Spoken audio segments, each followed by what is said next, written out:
കോൺഗ്രസ് എംഎൽഎമാരിൽ ഭൂരിഭാഗവും sitting seat ഉറപ്പിച്ചു. 3 പേരൊഴികെ മറ്റെല്ലാവരും നിലവിൽ ജയിച്ച സീറ്റിൽ തന്നെ മത്സരിപ്പിക്കും. അത്തരത്തിലുള്ള തീരുമാനവും ആലോചനയുമാണ് കോൺഗ്രസിൽ. അന്തിമ തീരുമാനമുണ്ടാകാത്ത സീറ്റുകളിൽ ഒഴികെ മറ്റെല്ലായിടങ്ങളിലെയും എംഎൽഎമാരും മണ്ഡലങ്ങളിൽ തിരഞ്ഞെടുപ്പ് പ്രവർത്തനം തുടങ്ങിക്കഴിഞ്ഞു.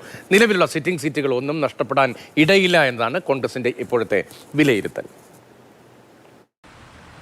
സംസ്ഥാനത്താകെയുള്ള 140 നിയമസഭാ സീറ്റുകളിൽ കോൺഗ്രസ് മത്സരിച്ച് വിജയിച്ചത് 21 രാഹുൽ മാങ്കൂട്ടത്തിലിൻ്റെ പാലക്കാട് കൂടി ചേർത്ത് 22. കോൺഗ്രസിൻ്റെ സിറ്റിംഗ് എംഎൽഎമാരിൽ ഭൂരിഭാഗം ആളുകളെയും അവരവരുടെ സീറ്റുകളിൽ തന്നെ പരീക്ഷിക്കാനാണ് തീരുമാനം. എന്നാൽ ആശയക്കുഴപ്പമുള്ളത് 3 സീറ്റുകളിൽ. ഒന്ന്, സുൽത്താൻ ബത്തേരി.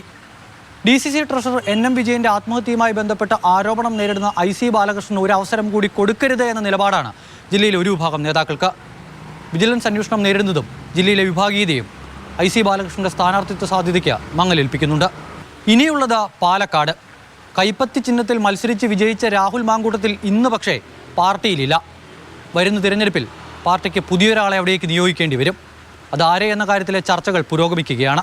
BJPക്ക് ശക്തമായ വേരോട്ടമുള്ള അവരുടെ A ക്ലാസ് മണ്ഡലത്തിൽ ശക്തനായൊരു സ്ഥാനാർത്ഥിയെ മത്സരരംഗത്ത് ഇറക്കിയില്ല എങ്കിൽ പരാജയം നേരിടേണ്ടി വരുമെന്ന ആശങ്കയും നേതൃത്വത്തിനുണ്ട്. അതിനാൽ ഒരു കരുത്തനെ കണ്ടെത്താനുള്ള ആലോചനയിലാണ് കോൺഗ്രസ് നേതൃത്വം. സിറ്റിംഗ് സീറ്റിൽ പുതിയ ആളെ കണ്ടെത്തേണ്ടി വരുന്ന മറ്റൊരു മണ്ഡലം തൃപ്പൂണിത്തുറയാണ്. ആരോഗ്യ പ്രശ്നങ്ങളെ തുടർന്ന് K ബാബു മത്സരത്തിനുണ്ടാകില്ല എന്ന് നേതൃത്വത്തെ അറിയിച്ചിട്ടുണ്ട്. പകരം അവിടേക്ക് ആര് എന്ന ചോദ്യം വളരെ പ്രസക്തമാണ്. എറണാകുളം പോലെ കോൺഗ്രസിൻ്റെ കോട്ടയായ ഒരു ജില്ലയിൽ തൃപ്പൂണിത്തുറയിലെ പോരാട്ടം അത്ര എളുപ്പമാകുമോ എന്നുള്ളതാണ് ചോദ്യം. M സ്വരാജ് K ബാബുവിനെ തോൽപ്പിച്ച ചരിത്രം സമീപകാലത്ത് ആ മണ്ഡലത്തിലുണ്ട്. അതിനാൽ അവിടെയും പ്രമുഖനായ ശക്തനായ ഒരു സ്ഥാനാർത്ഥി മത്സരരംഗത്തുണ്ടാകും.